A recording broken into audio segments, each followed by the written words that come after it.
Wow, it's a nice tower. And there's a road, it goes right by.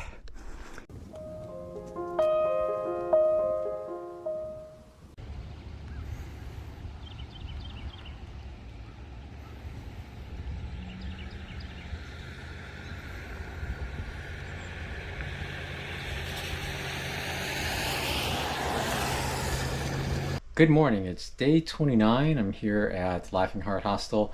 I'm all packed up, ready to go. Checkout's in 20 minutes, so we're gonna leave probably like in 10 or so. Right at the edge.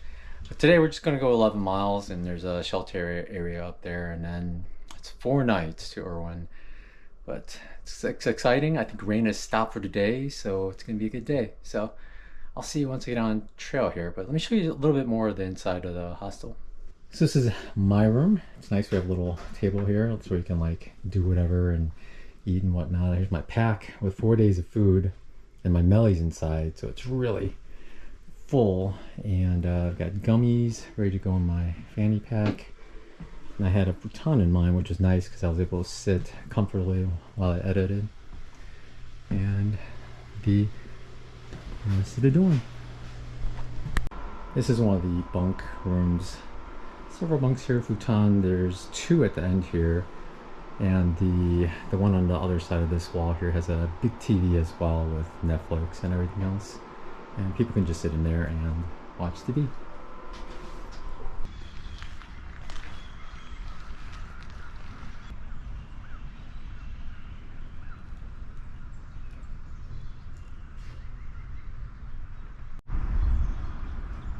Come on, Brad, back over here. Come on.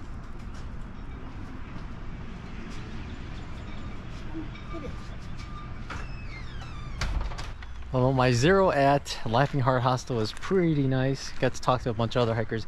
Everyone who works here are basically long distance hikers, through hikers, and it's fun just talking over things. And Caboose and Hot Pants are about to go start the PCT, and the PCT is just amazing, so I'm wishing them the most fun that they can have, and just hopefully they take a ton of pictures and videos, because it's an almost unreal experience sometimes.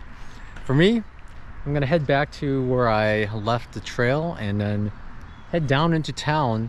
I'm actually gonna swing by the Outfitters because I might buy a filter. I'm not gonna use it, but I think I'm gonna buy one. I actually had a second set of Aquamira drops because my first set, well, I knew I was gonna run out, and I did run out, so it was good I had my second set. But I think I might not necessarily run out soon, but it seems like sometimes the water's getting a little more stuff in it. So I think I might switch to a filter within the next few weeks. I'm not sure. I don't know if this might be the best option to get a filter, but hopefully they have a platypus quick draw instead of a squeeze, because I wish they have just with the filter too, not the bag and all that other stuff. But Sawyer, you need to sell just a filter and quit selling tons of other plastic junk with it that everyone throws away. Anyway, let's get going and walk through town. We go right through town, so it'll be quite interesting here. So Laughing Heart Hostel is right over there. We can actually still see it, and it actually crosses like a little stream, goes across the street, and we go down these steps all the way down, then it goes to town, and we walk on a sidewalk for a while, and there's actually little AT symbols in the sidewalk, so we'll check them out. Looking down the sidewalk here, I don't see any white blazes anywhere, but do you think we're on the AT? This is our first town that we're actually, well, the AT goes through, I guess. I don't know, has there been any others? No. But yeah, it's cool that they put the little symbols on the sidewalk, and it's pretty regular, so I mean, can't be wrong about where you're going. I don't know, I have no clue where this Outfitter is. I guess we'll see it when we see it, but it's a pretty cool little town. Just off the AT here is the Smoky Mountain Diner. That's where we had breakfast twice, and attached to the same building is the Dollar General, and just beyond that is the Hillbilly Market. So everything's pretty close to the hostel that you need, and we're still on the AT too.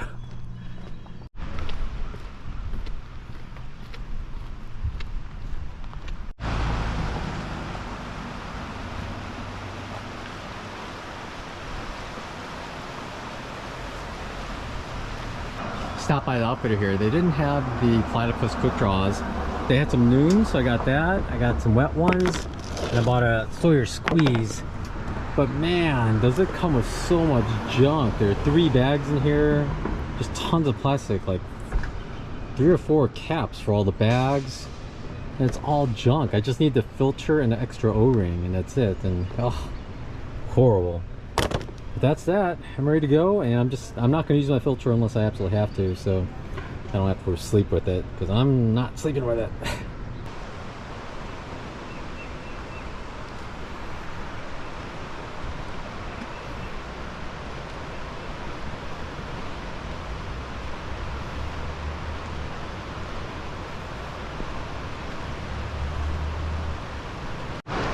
The AT follows this river here. We just saw a couple of kayakers go by. There were a bunch setting up to go down and go in earlier. I guess the NOC has a little parking area here as well as some buildings, and they drop commercial river rafts down here. And look at this rock on the side here. There's a white blaze. It's just this massive, steep, jagged rock. Pretty cool. Just sticking out of nowhere. Roots everywhere. Pretty cool.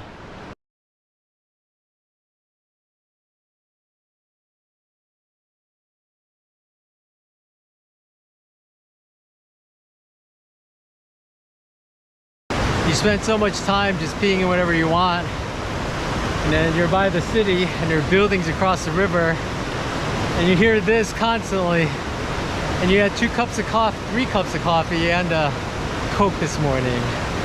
Woo! I gotta find a private spot and lose some weight before we climb up this hill here.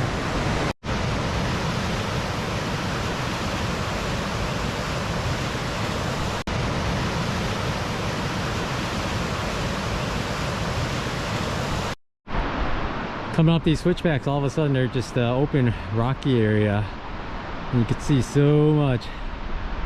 That solar array, nobody, I didn't even notice it at all. Very well hidden in the trees. And look at that river. Crazy. Must be fun, like white water rafting it. Is it still considered white water? Beautiful mountains back there. Good day. Thanks to all my wonderful viewers, now I know that these are beech trees. Most likely beech trees. They say there was something else that could hold their leaves. But the beech trees hold their leaves until super strong winds or until the new leaves sprout, which is amazing. I've never seen this back in Illinois. Yeah, and bark is really smooth and makes them insect resistant.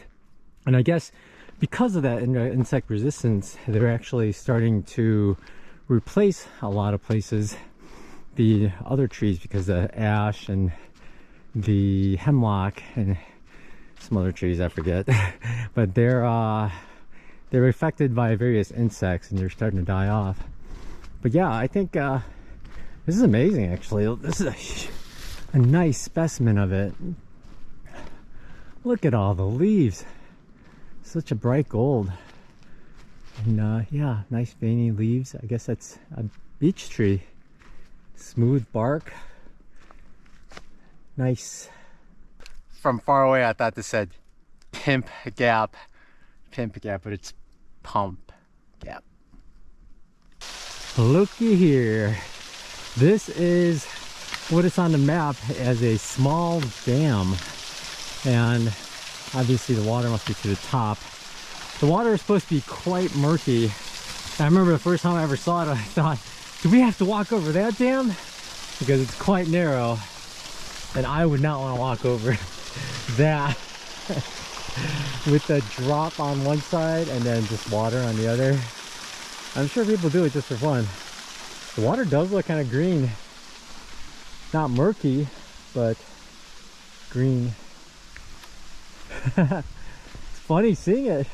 It's weird how there's a dam just in the middle of nowhere like this. And how is it still functional?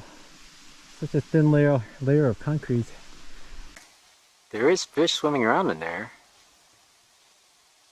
Anybody identify those type of fish? They're a little less than a foot.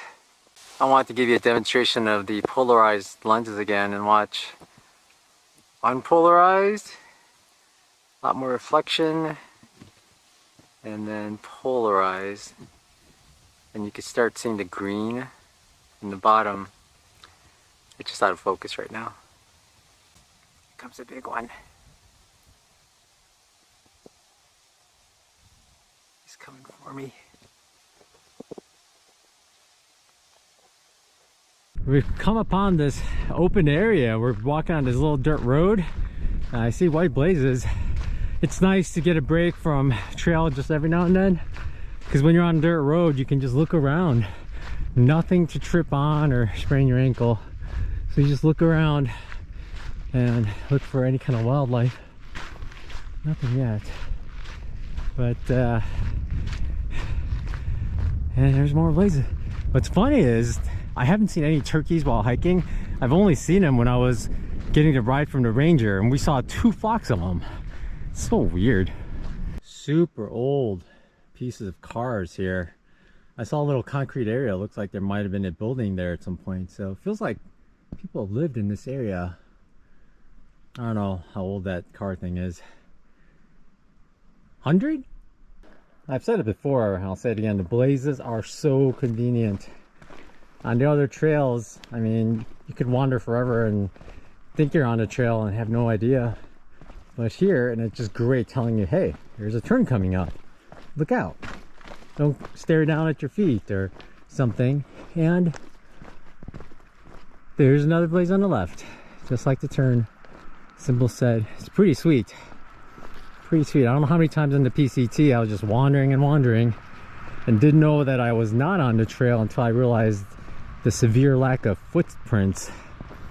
So blazes help so much. And there's a car. I wonder if there's someone hiking up there.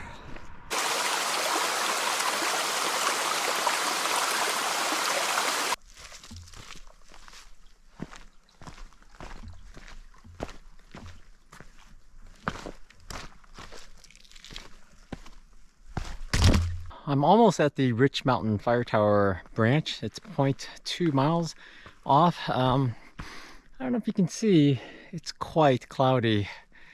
I've been thinking, originally we were going to camp at a campsite. There's a shelter there, and we like shelters because of the picnic table and the bear cables, but that's why I like it. But it's at the same altitude as the highest point here. And if we stay there overnight, if the clouds remain, everything's gonna be damp in the morning. So I'm thinking we hike down another mile. It's gonna be later in the day, 5:30, but it's 500 feet lower and there's some campsites down there. You gotta bring water, but just camping in the clouds in a tent, everything just feels so damp in the morning. Yeah, I try to avoid it. I didn't realize it was gonna be so cloudy this low. We'll see how it goes by the time we get to the campsite. It's pretty foggy up here, and there's not much wind. The clouds are just sitting in here. I don't think it's gonna go away anywhere for a long time. Foggy. Here we are at the junction to Rich Mountain Fire Tower, 0.15 miles. Well, that's a lot better than 0.2, I was thinking. And there's the AT going down. It goes down for a bit before it goes up towards the shelter. It's only 0.15, 0.3. I know I'm not gonna get any views at all, but I'd like to check out what the fire tower looks like. So let's just go up there and come back and, you know, carry on with our day. More out of curiosity. The clouds are way thicker than I thought it was gonna be though. I was just looking down, climbing, but here it is. Wow, it's a nice tower. And there's a road, it goes right by. Wow. Someone on Far Out said that from here you get the best views of the AT ever. And we will never know. Actually, I won't know. Not today. Someone built a fire ring right below the tower. Bunch of wackos. People on their fire rings. I'm not gonna go up. There's just gonna be no views. you know what? I'm here.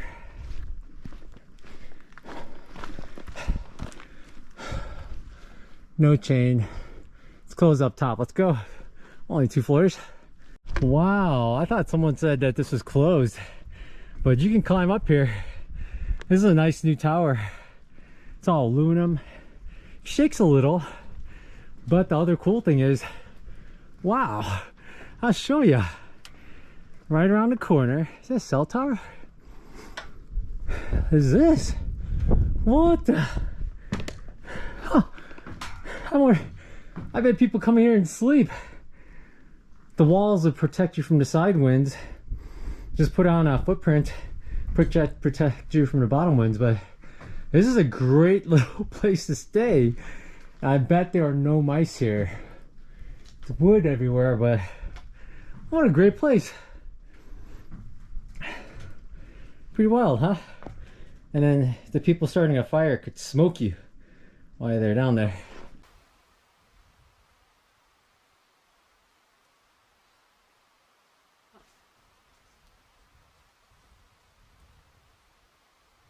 I think I'm coming up on the shelter. It's actually pretty clear here, no clouds. And on the right, you can actually see clouds below us, but over there, look how thick it is right up there. And the trail's going right there. I think the shelter is gonna be in like the thickest part of the cloud possible. It's like an alive fog creature collecting just right there. You can see how bright it is. I don't know if you can see in the camera there. And then it's dark. And it's a little brighter over there. Pretty odd phenomena there.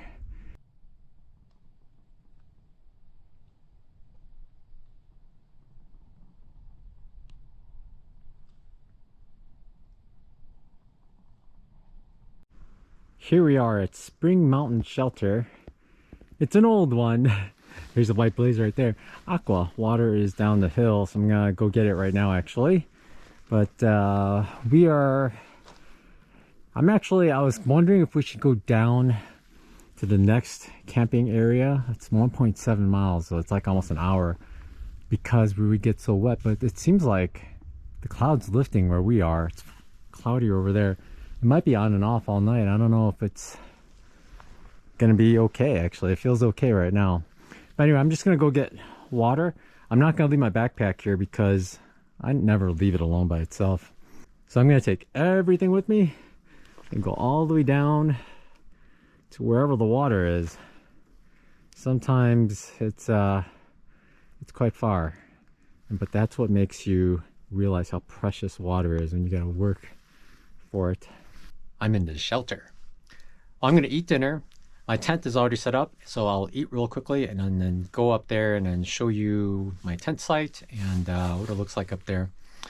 I was worried that with all the clouds that might get really wet, but the clouds have pretty much disappeared around here, so I think it's still gonna be a cold one, but it won't be as wet as I thought it might be, but we'll see. It could just come back in any second. It's just in and out, but anyway, I'm gonna eat and I'll talk to you later. I never showed you one of my later gear purchases. I purchased this Thermarest inflatable sack because the one that came with the sleeping pad, like, it was just way too hard. I couldn't put it in. But for some reason, this one was way too loose and it wouldn't stay. So I got a bunch of Cuban fiber tape in there and I got a little piece of duct tape. And between the two, it creates a good enough seal that it stays. But I'm just having the worst luck. Someone did tell me though, if I wrote Thermarest, they would have gotten me a new inflatable bag because the other one was defective basically. So I'll have to do that at some point. Like, I got mud on my leg. I'm such a hobo. Want to see something funny? This tent is so tall that this sleeping pad is shorter than the top. So I don't have to do this weird folding thing to flip it over. I just stick it up here. It's pretty wild. So yeah, got room on the bottom. It's a tall tent.